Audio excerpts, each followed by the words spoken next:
Olá, queridos, sejam todos bem-vindos. Quero dizer a vocês que isso é um projeto pessoal meu, onde vou ajudar alguns alunos aí que têm dificuldade, né, em química e ajudar também na tão sonhada chegada à universidade. Quero dizer a vocês que farei uma série de revisões de química, respondendo entre questões do Enem e questões de outras bancas, tá certo? Quero dizer a vocês que tornar o sonho de vocês é possível e conquistando, iremos conquistar juntos, tá certo?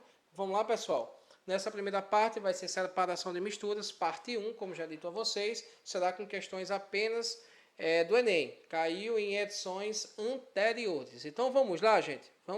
Vamos começar nossa série de revisão. Anotem, rabisquem. Primeiro, caiu no Enem 2015. Um grupo de pesquisadores desenvolveu um método simples, barato e eficaz de remoção de petróleo contaminante na água, tá? Que utiliza um plástico aí que é conhecido como o LCC, tá? Que é um líquido da castanha de caju. A composição química é muito parecida com a do petróleo, suas moléculas, por suas características, interagem, olha aqui, formando agregados com o petróleo. Para retirar os agregados na água, os pesquisadores utilizaram LCC, nanopartículas magnéticas. Quero já chamar a atenção nessa questão que, se ele traz a expressão magnéticas, olha, gente, toda vez que um material tiver propriedades magnéticas, o método de separação vai ser o que? A separação magnética, também conhecido como imantação. Tá certo? E quando ele fala interage formando agregados de petróleo, eu estou falando na formação de flóculos. Então, logo aqui, se vocês olharem, a melhor alternativa que se encaixa é a letra C. Tá bom, pessoal? Segunda questão, caiu no Enem 2013. Entre as substâncias usadas para o tratamento da água está o sulfato de alumínio. Sulfato de alumínio, vou até grifar aqui, tá certo? Que em meio alcalino formam partículas em suspensão na água, às quais as impurezas presentes no meio se aderem.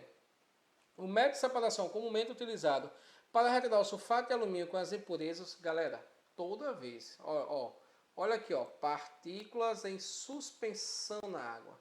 Isso é típico, gente, de uma flotação. Toda vez, a maioria das bancas que trazem essa expressão, vocês vão notar que ela traz a expressão partículas em suspensão na água. Tá certo? Então, perde uma questão dessa daí também não. Beleza? Tranquilo, gente? Então, vamos lá. Vejam, não é a letra B por quê? Ó, aqui, geralmente, como já dito, ele traz a questão do ouro, do garimpo. Ventilação não, né? Porque é uma presença de água aí. Peneiração também não. Centrifugação, lembrando que é um modo acelerado da decantação. Tá bom? Então, por isso também não se encaixa. Tá bom? Próxima questão, queridos. Belém é cercada por 39 ilhas e suas populações convivem com ameaças de doença. O motivo apontado por os especialistas é a poluição da água do rio, principal fonte de sobrevivência dos ribeirinhos. A diarreia é frequente nas crianças e ocorre como consequência da falta de saneamento básico. Já que a população não tem acesso à água de boa qualidade. Como não há água potável, a alternativa é consumir a do rio. O procedimento adequado para tratar a água dos rios, a fim de atenuar os problemas de saúde causados por micro-organismos a essas populações de ribeirinhas é qual? Então, quero chamar a atenção aqui de vocês para alguns detalhezinhos. Vamos lá, primeiro detalhe. Olha, a questão aqui, gente, ele traz a questão dos micro-organismos. Ele diz que a água ali, o pessoal que consome aquela água tem problema, né, aqui de diarreia, né, que é um problema comum. Ele quer saber o seguinte: qual é o método de separação disso daqui? Bom, gente, primeiro, o que eu digo a vocês que seria um método eficaz é a questão de desinfecção da água, tá bom? Desinfecção da água aí é o primeiro método. Então, se há a desinfecção, né? A desinfecção, ela geralmente e todas as vezes ela é tratada, galera, com a cloração. A adição do cloro faz com que é uma única etapa que elimina aí, gente, os micro-organismos. Então, quando você pensar nessa questão de água, doenças, ela precisa de quê? De uma desinfecção. Essa desinfecção vem de onde? Ela vem justamente de uma adição desse processo. Por quê? Porque é uma única etapa que elimina, que é a eliminação aí de micro-organismos, tá certo? Próxima questão.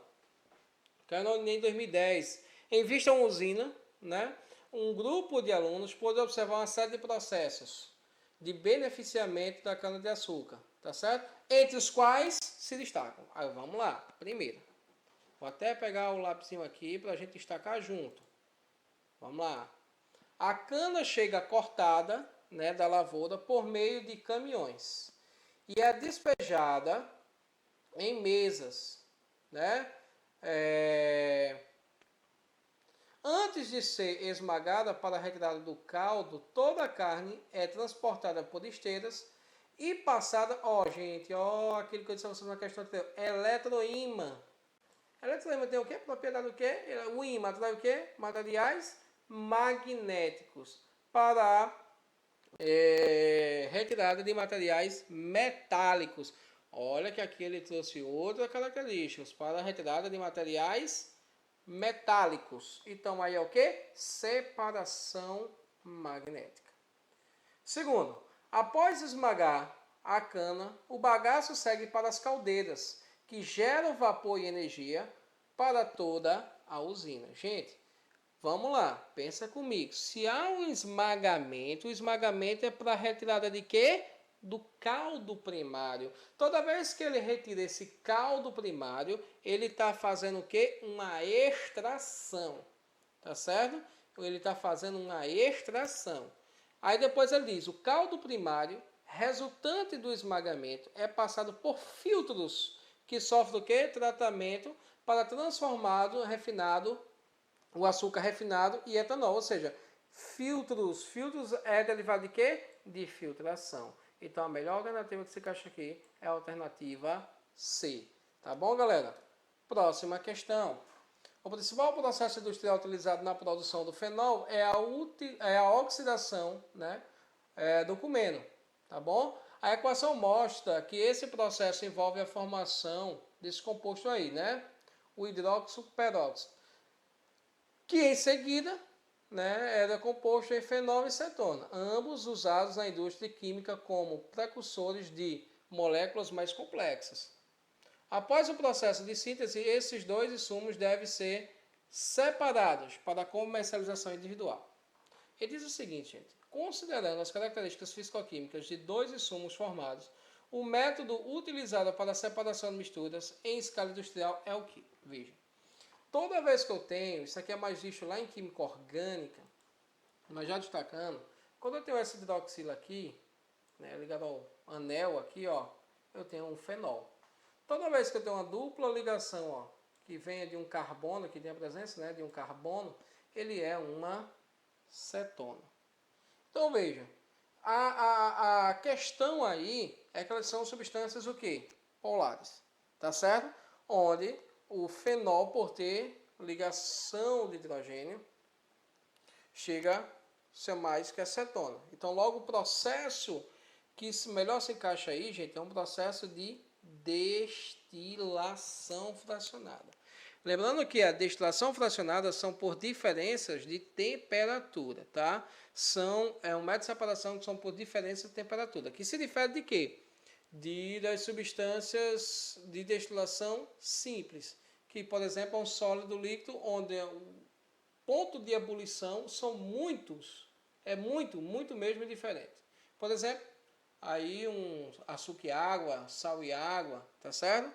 Então, aqui trata-se de substâncias polares, tá certo? Se são polares, o método aqui, que melhor se encaixa é o de destilação fracionada. Tá certo, gente? Quer dizer a vocês que foi um prazer nessa próxima aula. Na próxima aula nós iremos trazer questões de outras bancas, tá bom? Abraço a todos, rascunhem e qualquer coisa estaremos sempre à disposição de vocês.